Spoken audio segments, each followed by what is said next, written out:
युधिष्ठिर राजा ने स्वप्न में अपनी माता को बहुत दुर्बल कमजोर देखा। सुबह हुआ, अपने भाइयों के बीच में कहने लगे, मनो में जायते दुष्टुम मातरम पितरौ तथा। कहने लगे कि माता कुंती अत्यंत दुर्बल हो गई है, माता तथा पितृजनों को देखने की मन में इच्छा भारी हो रही है। साथ ही महात्मा विदुर और महाबुद्धिमान संजय से भी मिलने की इच्छा है। संजय भी संग में गया था। यदि आप लोगों को भी ये उचित लगे तो हम लोग वहाँ चलें, उनका दर्शन कराएं। तब वे सभी भाई सुभद्रा और द्रौपदी को साथ में लेते हुए उत्तरा भी साथ में चली। और भी अन्य नागरिक जन शीघ्र इकट्ठे हुए। दर्शन के उत्सुक उन पांडवों ने सभी लोगों के साथ सतयूप आश्रम, जो कि उत्तर काशी में पड़ता है, सतयूप आश्रम का नाम है सतयूप। सतयूप आश्रम प्राप्य दर्शन सर्व एवते, वहाँ के लिए उन्होंने प्रस्थान किया।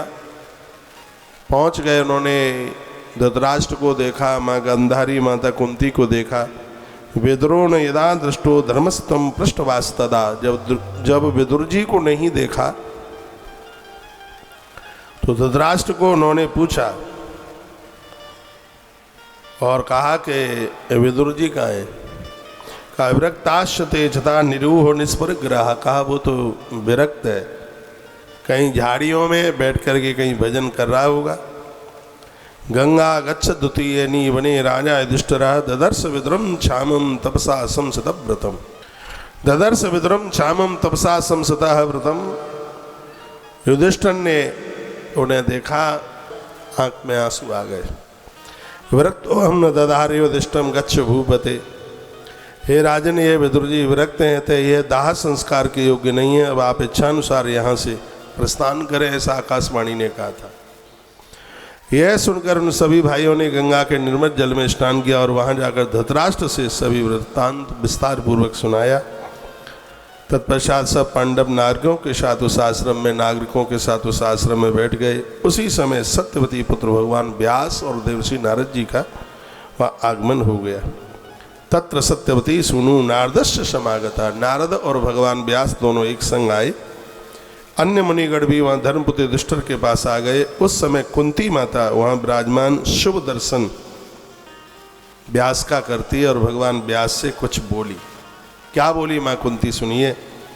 माता कुंती ने कहा, कृष्ण कर्णस्तु पुत्रों में जात मात्रस्तु वीक्षिता। भगवान व्यास को कहने लगी, हे महात्मा, मैंने अपने कर्ण को निगाह भर के ठीक से देखा भी नहीं, और आप तपस्वी हैं। हे तपोधन, मैं आपसे मांगना चाहती हूँ, मेरी लालसा है, एक बार मुझे मेरे कर्ण का आप दर्शन करा दीजिए। वो समय की बात है जब महाभारत में सब मौत को प्राप्त हो गए थे। उत्तर काशी इस पवित्र तीर्थ में ये वहां पर तप में थे, तब की यह घटना है। भगवान व्यास को माता कुंती बोली, कृष्ण कर्णस्तु पुत्रों में जात मात्रस्तु वीक्षिता मनो में तपेत्यर्थ दर्शयस्व तपोधन। आपसे हमारी प्रार्थना है कि आप हमें एक बार हमारे पुत्र कर्ण का दर्शन करा दें। आप समर्थ हैं, मेरी इस इच्छा को पूरा कीजिए। जब माता कुंती ने ऐसा बोला तो गांधारी भी अपने हृदय की भावना रखने लगी। गांधारी ने भी कह दिया, दुर्योधनो रणे गच्छ द्विक्षतो न मया मुने। हे मुनि, समर भूमि में चला गया मेरा बेटा, मेरी आंखें उसको देख भी नहीं पाई। छोटे भाइयों सहित उस दुर्योधन को आप एक बार मुझे दिखा दीजिए तो आपकी बहुत बड़ी कृपा होगी। यह गांधारी माँ का तो पुत्रों के प्रति भाव ही बड़ा अद्भुत है। इसलिए तो कहा जाता है कि सभी ऋणों से जीव ऋण हो जाता है, लेकिन माँ के ऋण से कभी ऋण नहीं हो पाता। माँ गांधारी की आंख में आंसू आ गए, रो पड़ी और कहने लगी, मैंने तो अपने बेटे को देखा भी नहीं, दुर्योधन को मेरे और पुत्रों के सहित, हे प्रभु एक बार हमें उनका दर्शन करा दीजिएगा। तब तक सुभद्रा भी रो पड़ी। ये कथा देवी भागवत में ही है, महाभारत में भी नहीं। सुभद्रा ने कहा, अभिमन्यु महावीरम प्राणा अधिकम प्रिय। मेरा पुत्र अभिमन्यु मुझे मेरे प्राणों से भी ज़्यादा प्रिय था। अपने महान वीर पुत्र अभिमन्यु को मैं देखना चाहती हूँ। हे तपोधन, भगवान व्यास को वो कहने लगी, आपकी बड़ी कृपा होगी, एक बार आप मेरे पुत्र अभिमन्यु का मुझे दर्शन करा दीजिए। सूतवाच, सूत जी कहते हैं, एवं विधान वाक्यानि सुता सत्यवती सुता। इस प्रकार के वचन सुनकर सत्यवती पुत्र भगवान व्यास प्राणायाम करके सनातनी देवी माँ भगवती जगदम्बा दुर्गा का ध्यान करने के लिए बैठ गए। इसमें माँ की महिमा देखिए, देखा प्राणायामम तथा कृत्वा ददभु देवी सनातनी, जो सनातन धर्म की अधीश्वरी है, ऐसी माँ भगवती जगदम्बा का ध्यान करने के लिए वह वहाँ पर बैठ गए। सायंकाल आने पर मुनिश्रेष्ठ व्यास जी, युधिष्ठिर आदि सभी जनों ने गंगा के उसी तट पर पुण्यनिधि गंगा के पवित्र जल में पहले स्नान किया, आचमन किया और उसके तत्पश्चात माँ पराम्बा भगवती की स्तुति भगवान व्यास करने लगे।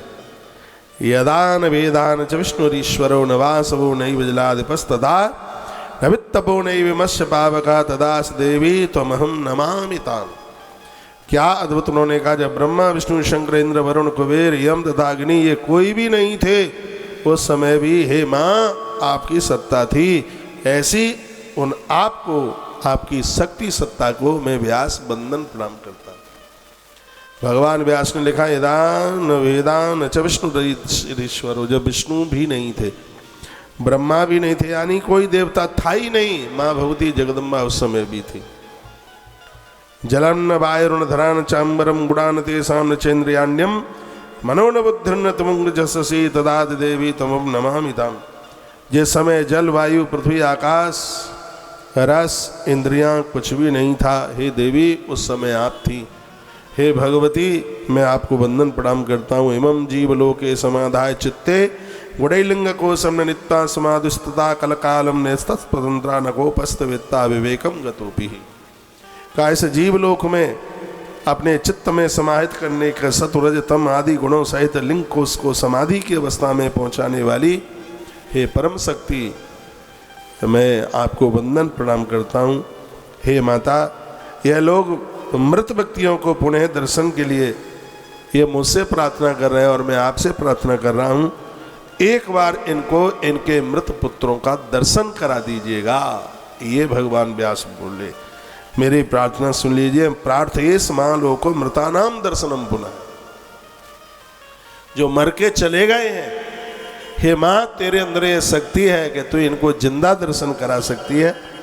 सूत जी कहने लगे, एवं स्तुता देवी माया श्री भुवनेश्वरी। व्यास जी के द्वारा इस प्रकार स्तुति किए जाने पर महामाया भुवनेश्वरी देवी ने समस्त मित्र राजाओं को एक बार के लिए सबको जिंदा कर दिया।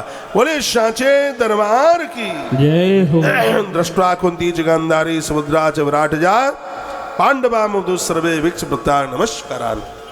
वर्णन किया गया कि उसी समय कर्ण अपनी माँ के कंठ से आकर के लिपट गया, दुर्योधन अपनी माता गंधारी के कंठ से आकर के लिपट गया, अभिमन्यु माँ माँ माँ कह करके और अपनी माता सुमित्रा के अपनी माता सुभद्रा के चरणों में आकर के गिर पड़ा।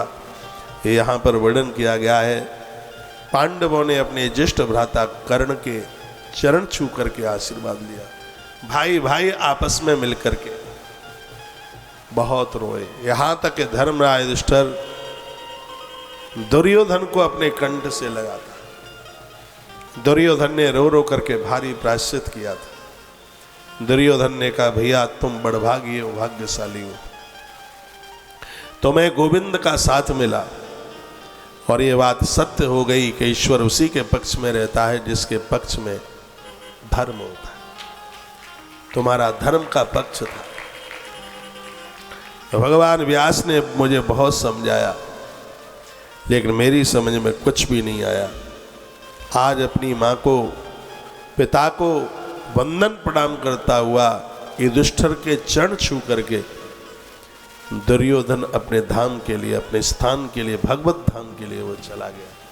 माँ भगवती जगदम्बा ने मृत बच्चों का दर्शन हस्तिनापुर के नागरिकों को कराया।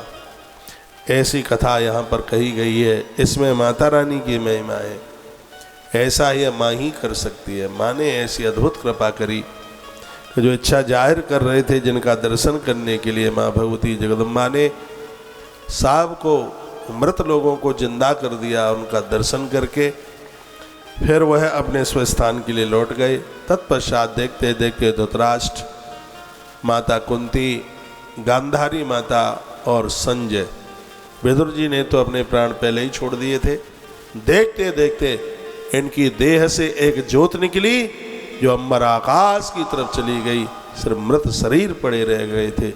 उनका अंतिम संस्कार पांडवों ने अपने इन पुरखों का, अपने पूर्वजों का गंगा के घाट पर उत्तर काशी की धरती पर धर्मराज युधिष्ठिर ने अपने भाइयों के सहित मिलकर के और अपने इन पूर्वजों का अंतिम संस्कार किया।